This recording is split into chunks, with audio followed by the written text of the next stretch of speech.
Alrighty, YouTube, we're gonna jump right into this one. Last time you watched me take this engine from basically this all the way down to the bare block, cleaned, and all the way up to where it is now. Now I left out a few little things because I didn't think I was gonna be able to do them. Those things being push rods for all my rockers, and the lifters, and all the other little things that we got left. So first things first, let's drop the lifters in there. We'll do this one at a time. We will take one out, give her a shot of brake clean, wipe down anything that might be on it.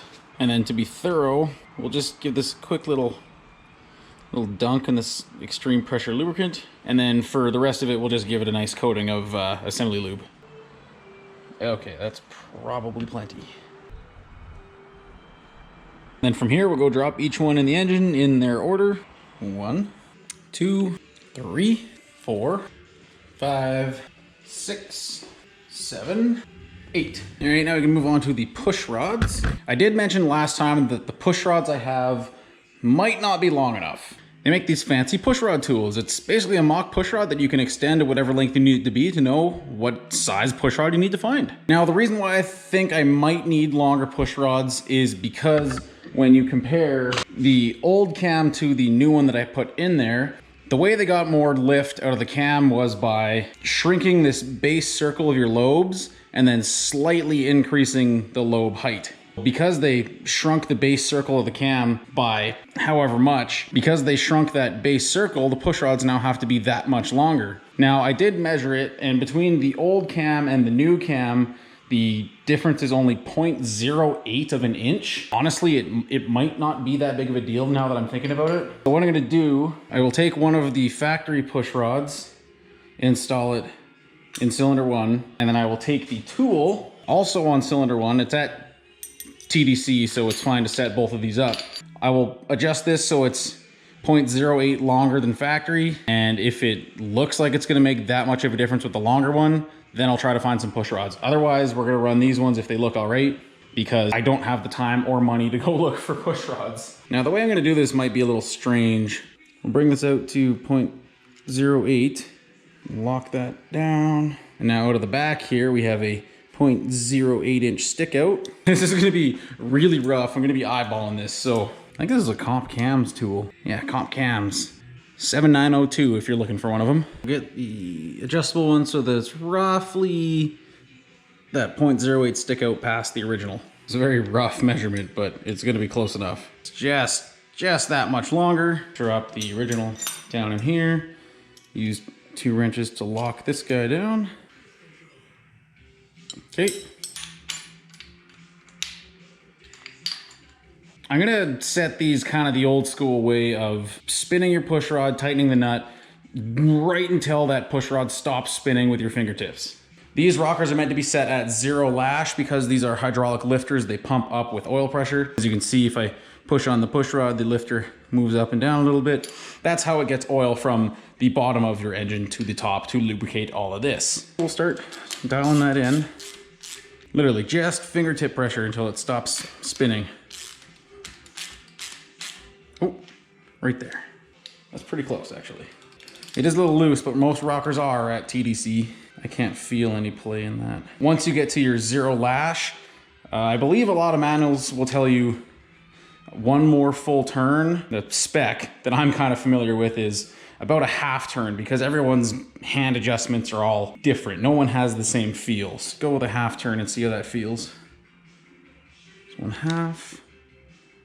Okay, that's pretty good. Still have spring in the lifter, no lash, should be fine. Oh, right there. Probably went a little too far, actually. There. Now from here, I can check my contact on the rocker to the valve. It's not that bad. What I'm looking at here is, because this push rod and this push rod are now different lengths, where the rocker is contacting the valve is also going to be different. How can I show you this? I don't know if the GoPro has enough focus. I might switch to my iPhone for this one. Okay, you can see right in here, that rocker is contacting the valve kind of more to this side of the valve stem, which isn't terrible. If it were falling off the side of that valve, I'd be a little concerned. And if you compare it to the longer one, Yeah, see, that one is contacting quite a bit better, but that one's also not that bad. It is a little further than I'd like to see it. We'll turn it over until we can see full valve open, and then we'll compare it. Exhaust, and that's intake. We're at TDC cylinder 1, so intake should start moving almost immediately. Which it is. We'll go right until that stops. Nice to see we don't have any spring bind either. And then the contact of this rocker, pretty good, pretty square. Now we'll turn it until this one's at full open. Intake, compression, go into the power stroke so nothing should move. Now we're coming up on the exhaust, so this one should start opening.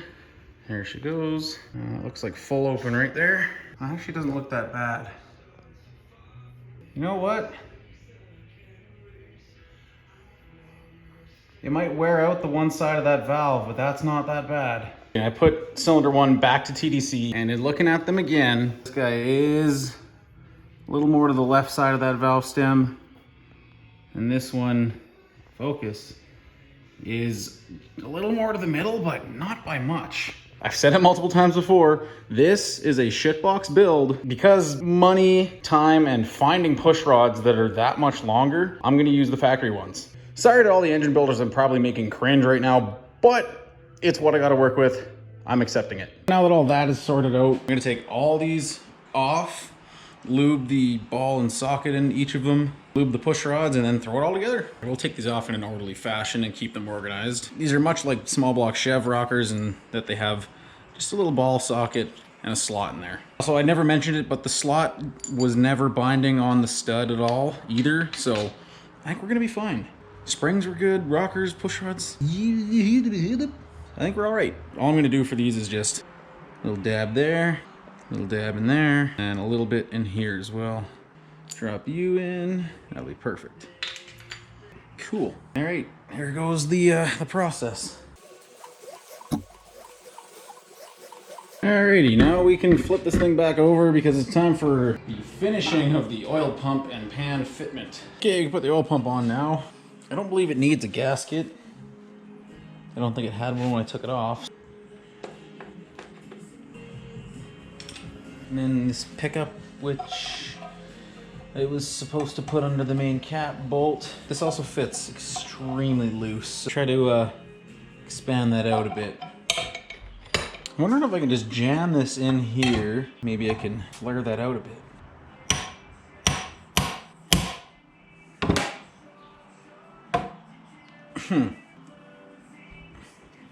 Do we think that did anything? Oh, wow, I opened that up way too much. Oh boy. Can I get you started, please? God damn it. What am I supposed to do here now? Gotta be an easy way to do this, right?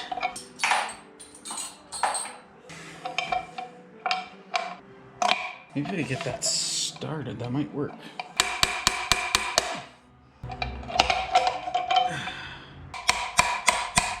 Okay, maybe.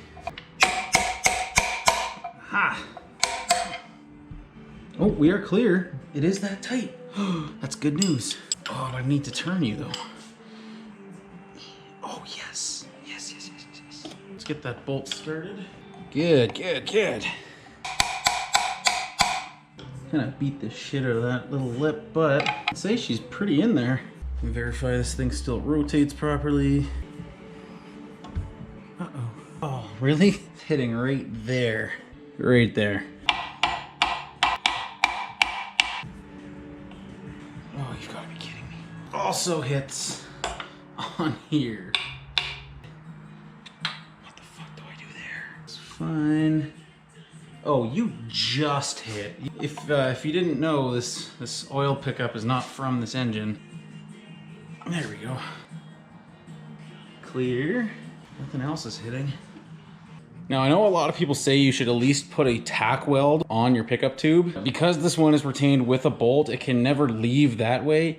And I mean, you saw me hitting it in there. The seal's pretty damn good. If I have oil pressure issues within the first little bit of driving, it's not like I'm a stranger to taking everything out of the truck and starting all over. So we're just gonna run with it. It's time for the timing cover to go back on.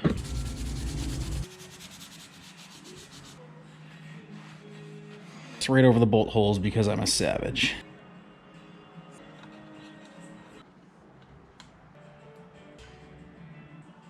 That's all good. Now we can get into fitting the oil pan back on because I guarantee you something's not gonna fit.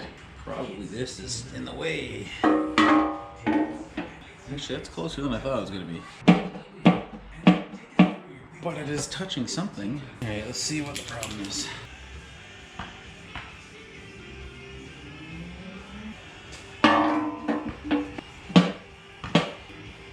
Oh, there you are.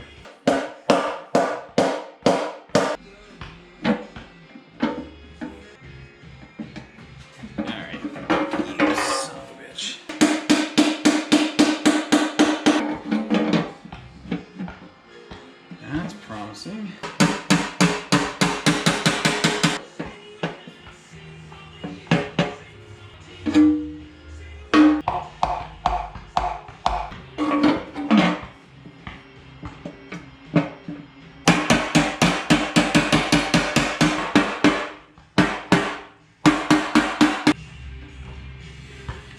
No, it's close enough. There's a couple holes I'll have to drill out just a little bit larger, but that's okay. Now I need to see where the height of this thing sits. I never actually checked. Well, I'm gonna get this realistically as close to the bottom of the oil pan as I can, because I do want to be able to suck up the most oil without ever cavitating that pump and running out of oil, because this pan is meant for a 2.5 and the 3-liter pan had way more capacity, so I don't even know if this is even gonna work.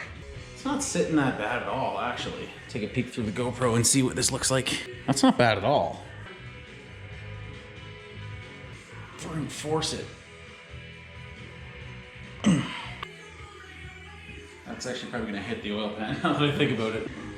I think that's okay. Oh, that's sorted out. Not that I've ever pointed it out, but I found the drain plug.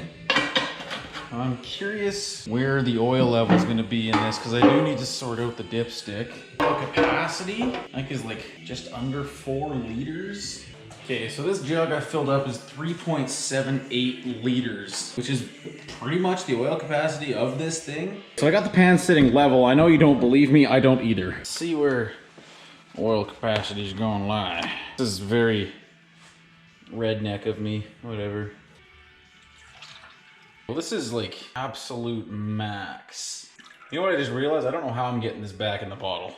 That's not bad. That's just a bit under that turbo fitting. I don't know how well you can see, I'm sorry, but I don't want to spill this. As long as I can get a dipstick to touch the bottom and at least be on the stick, I know that I'll have oil. That's how we're gonna consider it. I don't know how I'm gonna drain this now. Oh God. Did this result in any useful information? Probably not. Am I gonna use it as useful information? Yes. Don't know how I'm gonna make a dipstick work. This is the 2.5 dipstick used with this tube, which is obviously too long in the tube, so that's a no. This dipstick with the Mercruiser tube, way too deep. And I'm still also in the middle of the engine block. I have this real short dipstick from a parts engine that I bought, which is just sitting on the floor over there. I don't know if I ever got the tube from this one, actually. It's not long enough for this tube. Let's check this parts engine out then. I tore this apart on TikTok just as something to do. This is an OMC 3-liter. I bought the block, I paid $100 for it. And it was in unknown shape, sat outside for a number of years. And I figured I could have it for spare parts for the Mercruiser one. So I have a complete spare block, spare crank, rods, pistons, head, in case I ever damage anything on the Mercruiser block. See the dipstick tube, which doesn't protrude in. It's real short. This tube could work. It's nice and short. At least gives me a starting point. What is this? Is that a secondary dipstick tube hole? Wait a second. Does the Mercruiser have that? I don't know if you can see what I'm seeing. There's this part right here. And then if you look real close, hang on. Oh, it does too! Oh, what? How have I never noticed this? Look at this. Right here. What is this? That's a plug. There's a bolt, like you'd actually hold it down. How have I never noticed that? Maybe my old little bent hammer will come in handy. I think it's moving. Aha, it is too. Yeah. Yes. Just a little steel plug in there. Huh? Can I put the steel plug in the old spot?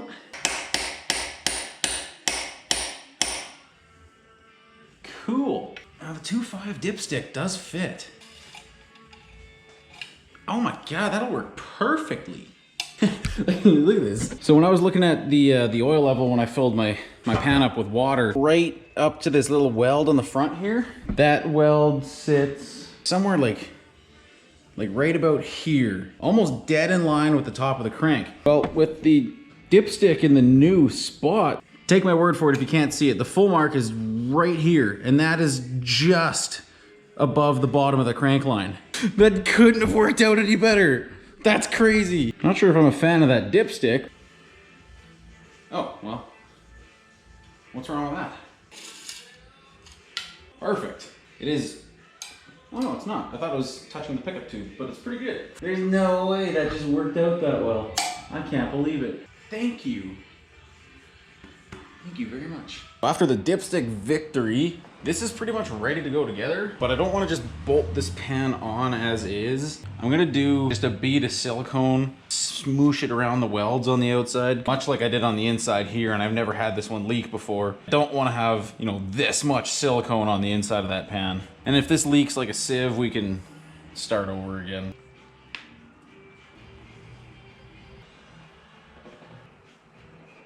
Time to get smushy. This probably seems really ghetto to a lot of people. To be honest, it is really ghetto to me as well, but it's been proven to work, in my case at least. All right, I'm gonna go set that aside to sit for a good day. The next thing I wanna do, since I can't paint this until I have everything assembled, we're gonna compression test this. I don't really need to, but it is nice to know at least what each cylinder is doing. Love to do it on the stand, but I actually can't bolt the flywheel on unless I space it out.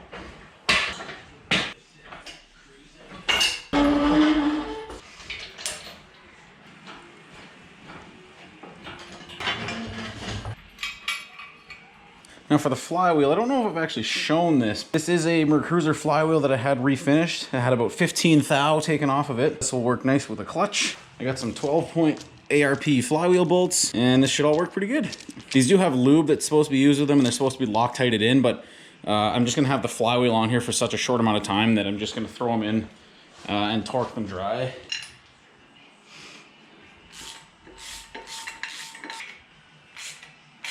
Starter I found for it is the only one that clears the frame out of the 4 or 5 race stars I tried. It's PowerMaster Power Max. It's got a nice straight offset motor with the mounting, and it has 12 different directions you can clock it.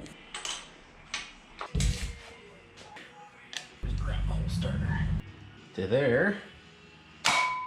Ah! Starter needs to be shimmed. That's okay though. Alrighty, we got the old compression tester. Now, based on my rough math, which was very rough by the way, had a few beers that night, my brain says that this should be making about 9-to-1 compression. We'll let it hit until it stops moving on the gauge.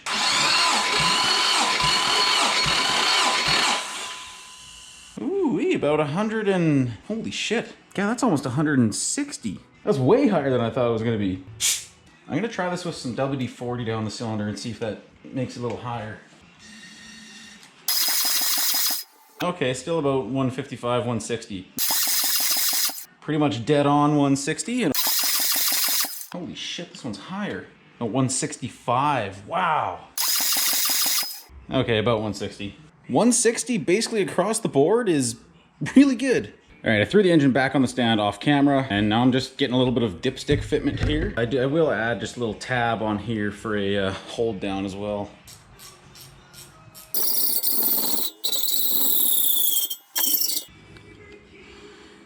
Here we go, drill a hole.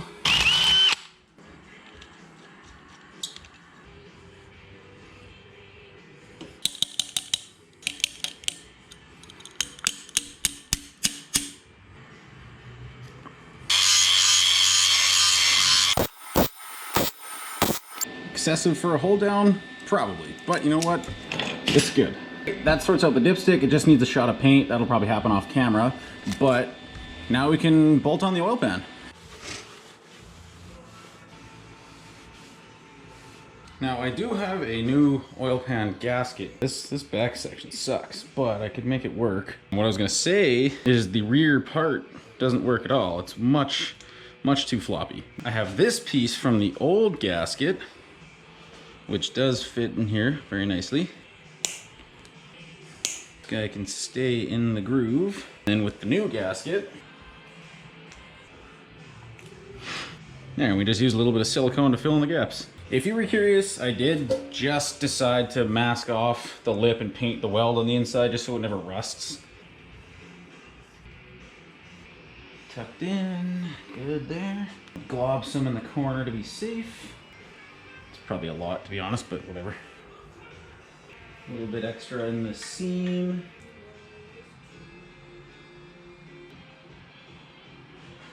Okay, now that I've made a thorough mess of this poor pan gasket, seal the deal.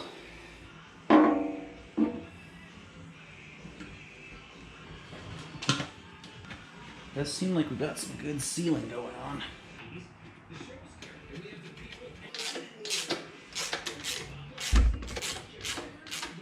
Alrighty, there's just a few little things left to bolt on and we can get into painting. Oil pressure gallery needs a plug in it. This just needs to be loosely installed for the time being. A friend of mine actually found me an original fuel pump block-off plate, so that can go on.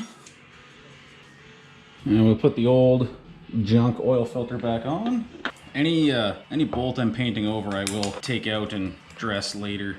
I'll probably dress the block with all these grade 8 bolts just to add some contrast. Okay, I will tape off these surfaces as well. Okay, I'm running out of space on my camera, and to save you the pain, I don't think there's anything left to bolt on. I'm just plugging holes and masking off this. So I'll come back when I'm ready to paint. Oh, and there's a plug that's got to go in here too. Okay, when I said there was nothing left to bolt on, I forgot a couple things, which was the water pump and the water neck. And then I just have the valve cover off of the OMC block that was on the floor here, just sacrificial. It's just an old steel valve cover. My holes are plugged. I masked off my studs to add some contrast once it's all done. And we're ready to go. Some of my favorite paint to use for engines is Duplicolor engine enamel. This is a primer. Oftentimes I've sprayed just the color, but I want this one to look extra good. Here we go.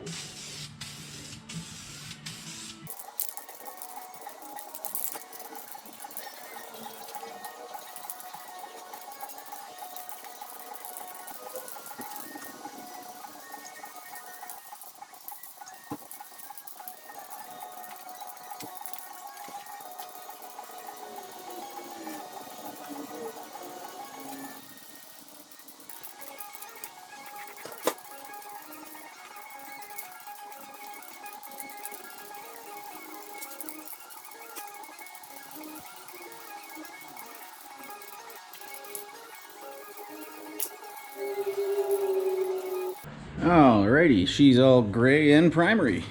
I'm gonna do probably another dust coat and then one nice thick coat and then we'll go into color. Alright, I've waited about an hour for this to dry and man, I forgot how long it takes for paint to fully cure in some points. It's time to spray color. What color is it? Here's the reveal.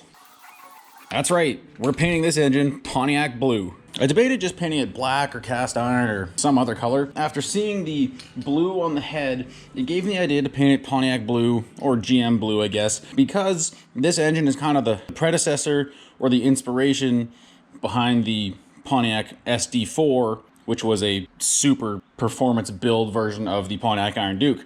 And because of that, I'm painting this engine blue.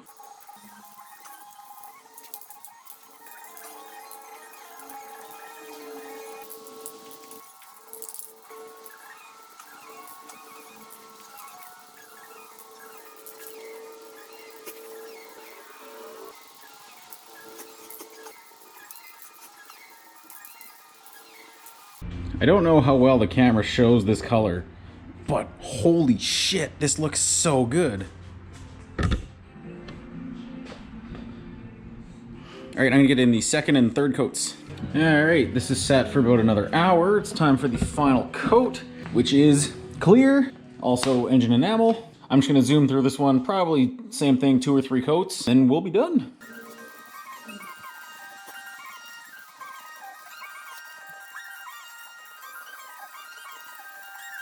All right, here we are after clear coat. It looks absolutely incredible. I never expected it to look this good. It is still just a little bit wet, but I am going to unmask it just for the contrast. I got paint under that. Oh well, this will be the good one, is these studs to see the black on the blue. Oh yeah. Okay, this is gonna take forever. And there we go. This is basically the final form that this engine is gonna take on. I have a few little things left to dress it with. Obviously, like the distributor spark plugs, water neck, the pulleys are all wrong, the accessories and stuff all gonna go on, and then obviously the exhaust intake and the turbo. The valve cover will be getting mirror polished to match the turbo housing. And aside from that, that's it. This is how the engine is gonna look. This turned out so much better than I expected it to. And when it gets thrown into the engine bay, once the frame, the inner fenders, and everything else is all painted black, that engine is going to pop and nobody's gonna know what the hell it's from. So I hope you enjoyed watching that. It was lots of fun for me, and that means we're in the home stretch. I'm just waiting on a few little parts to put the engine and the transmission back together. So the next video you see will probably be more cleaning and painting of the frame and finalizing that so that when I get all that ready, it's ready to go in and the truck is good to go. So thanks for watching. I hope you enjoyed and come back for more.